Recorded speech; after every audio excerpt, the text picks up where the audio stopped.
On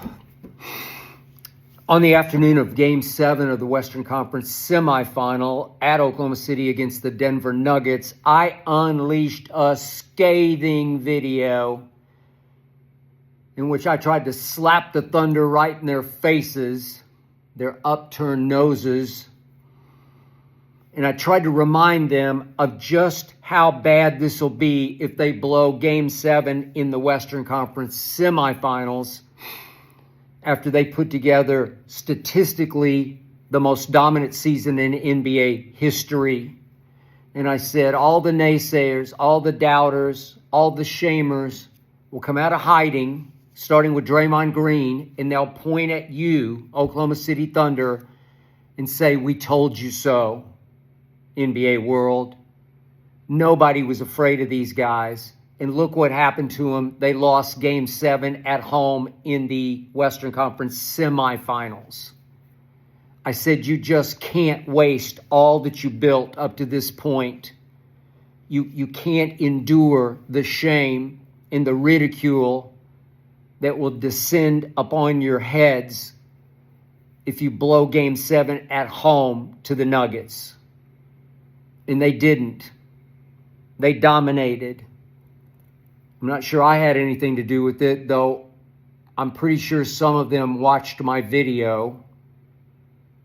And maybe it was a cold, hard reminder of the facts of NBA life that were about to descend upon their heads. And they romped and they stomped and they look like the all-time great team that I believe that they are, or at least that they were. They won that game 125-93 after trailing 21-11.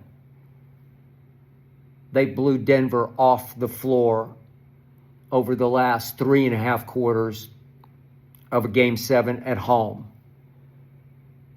I believe that will repeat itself today. History will repeat tonight. Game 7 in Oklahoma City, this time against the Indiana Pacers. But I am here to remind the Thunder, a few hours before tip,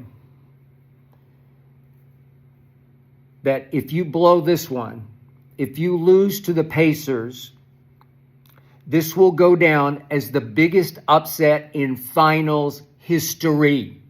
You will be victimized by the biggest upset in finals history. The Pacers have been bigger underdogs than even the 2004. Remember the Pistons that shocked the Lakers, Shaq and Kobe and company in their last go-around? I thought that was the biggest upset ever, the Larry Brown Pistons. This would be bigger because the Pacers have been the biggest underdogs since at least 1975, since these kind of stats were kept. The Pacers preseason were 50-1 to win the NBA championship, and they got off to such a bad start that they plummeted all the way to 150-1 after a month or so of the NBA season to win this year's NBA championship. No number 4 seed in either conference has ever won the NBA championship. The Pacers won 18 fewer games than the Oklahoma City Thunder. That's the widest gap in NBA history, if in fact they pulled off the win tonight to win the championship. They averaged 10.6 points fewer than the Thunder did. That would be the widest gap ever if, in fact, the Pacers pull off a huge upset tonight. Remember, the Thunder are plus in their home wins this year in Oklahoma City in the playoffs. They're plus. They've been winning by 20.6 points a game. 20.6. That's just a tick off the Utah Jazz from 1996, who were 20.7 per playoff win at home. They won by 20.7. Well, if the Thunder could win this one by 25, maybe they could set that all-time record like they set all the other all-time records through the season for margin of victory or margin of games won, a conference bye. They won by 16 games in the West. No one had ever done that, neither the East or the West. The Thunder went 29-1 against the East. No team from one conference had ever been that great against the other conference in the regular season. None of that will matter tonight if Indy wins, because it will go down as the biggest shocking upset ever, and the victims will be the Oklahoma City Thunder. But guess what, ladies and gentlemen? The Sharps, as they call the smartest bettors in Las Vegas, they're throwing down hard on the Pacers. That spread has come down 2 points for many betting sites. 2 full points. That's a lot of bets on the Pacers, dropping that spread from in the 8.5 range to the 6.5 range. But still, at home, every game in the series, the Thunder have been prohibitively favored. And you could say they're still they're favored by a lot tonight, even if it's 6.5 in a Game 7 at home. The Pacers have caused the Thunder nothing but trouble. The point differential, the points scored, Oklahoma City's just barely ahead through the 6 games, because the Pacers have had 4 different leading scorers in the first 6 games. That ties the all-time record. If they had a 5th pop-up tonight, they would set the all-time record for different leading scorers in finals games. Halliburton now has an excuse to have a big game tonight because they have carefully planted and built in a bogus excuse that he has some kind of calf strain, which clearly the eye test tells you he has nothing. But they have planted an excuse because he's had a history of recurring no-show games. He's a great clutch player down the stretch, but he'll pop up in big games and just disappear, pop down. So now he's got an excuse. The pressure is off. Scary for the Thunder. Even scarier is his backup, T.J. McConnell. They don't have an answer for him. He's just too quick. Maybe they should put Lou Dort on him, but then you take Lou Dort off Halliburton or whoever else you want to put him on to stop a more talented scorer. But my God, T.J. McConnell is unbelievably unstoppable. He can create space for his little lane jumpers unstoppably. He can squirt by defenders unstoppably. They'll bring in the Aaron Wiggins or the Cason Wallace. They can't stay in front of him. He's just too quick and too shrewd of an operator. He knows every trick in the book. He just comes in and lights it up and changes the dynamic. I mean, maybe they should start him, bring Halliburton off the bench.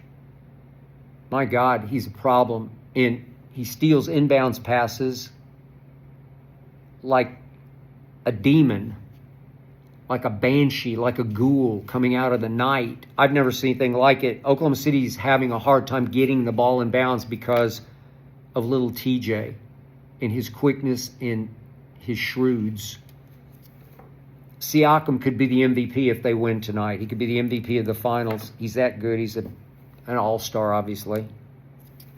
Their heart and soul seems to be Andrew Nembhard. He just plays with such a sly arrogance. He bothers SGA. I know they got a lot of credit for not pressing full court.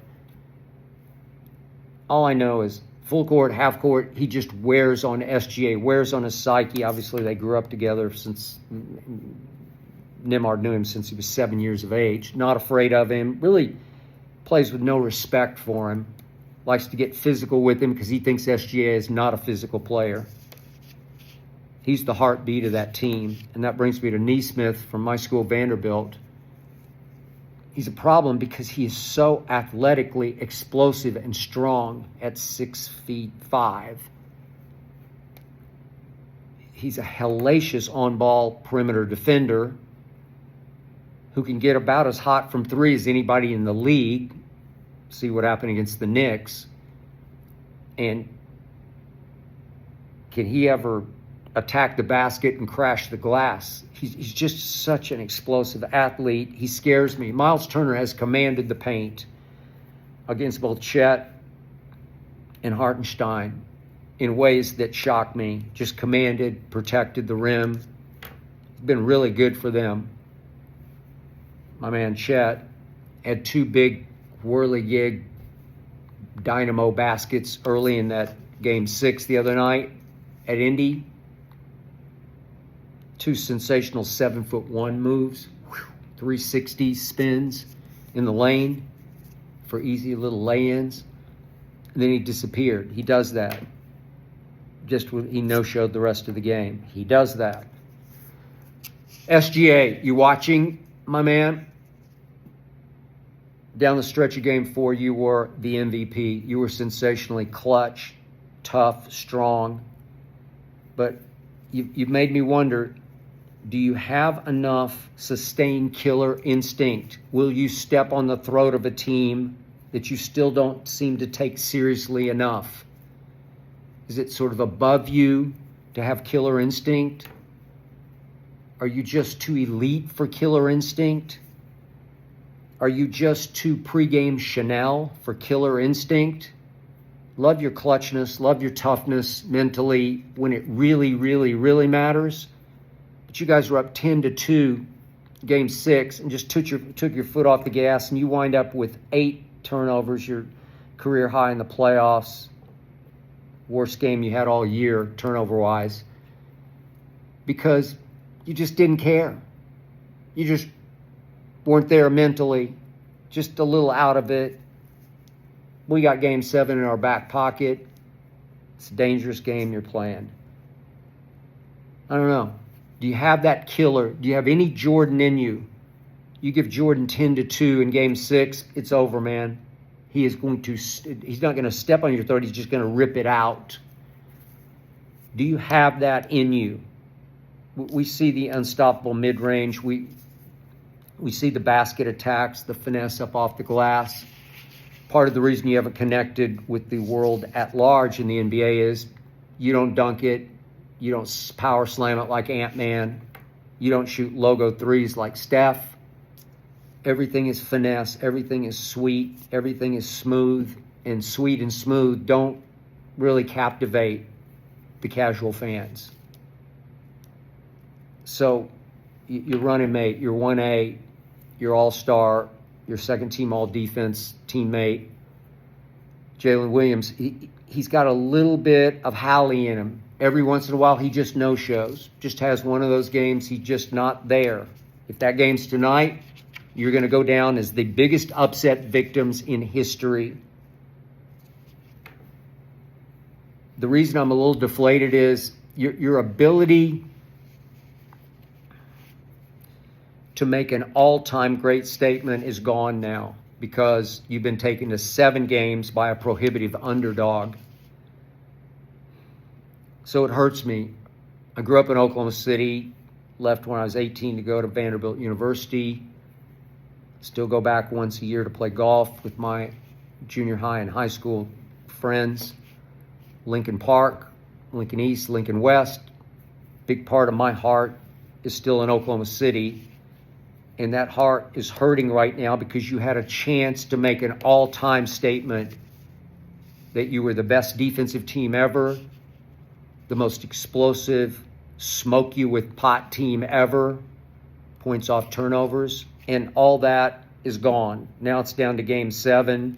Stats are virtually even. You've been often outplayed by a very inferior opponent, according to the odds makers. So it's hard to make your case as all-time great. But what you can do, you can step up. You can rise above. And you can plant the first gold brick in the foundation of a dynasty. You've got 13 first-round draft picks over the next 7 drafts, and you had by far the best team in the league this year. If you just close this deal, at least you have that. At least you have a victory parade. At least you know what it felt like to go win a championship and back up the greatest statistical regular season ever. At least you would do that. Maybe you struggled. I didn't mind struggling against Denver because they're really good and they've all been there and done all this. I was very impressed that you romped and stomped in game 7. I'm already on record. Maybe I believe in you more than you believe in yourselves, but I already said you'd win this game by 17, and I'm going to stick with it. That means you would easily cover. I wish you'd win it by 25, or in the case of Game 7 against Denver, by 33, because then you'd set another record with the all-time margin of victory at home in playoff games. I wish you could do that. At least that would be replanting that all-time great flag. It's a lot to ask against these Pacers because they've been nothing but trouble. They played harder than you have often. They've been more resilient than you have often. Obviously, they've come back 4 times from at least 15 down in this playoff run. They did it one time against you in Game 1 in this building. You lost to them in this building. You're up 15 with 10-ish minutes left, and you lost to them in this building. You paid a price at Paycom in this building. You better think about it. You better look in the mirror one last time and realize that everybody thought you would romp and stomp in this series, in these NBA Finals, and you didn't. And you have one last gasp to prove that you're at least the best team. You're at least the better team. But you're up against it tonight, because if you lose to these guys, you will go down, way down in history as the victims of the biggest upset in finals history. Do you want that on your resume? I ask you now.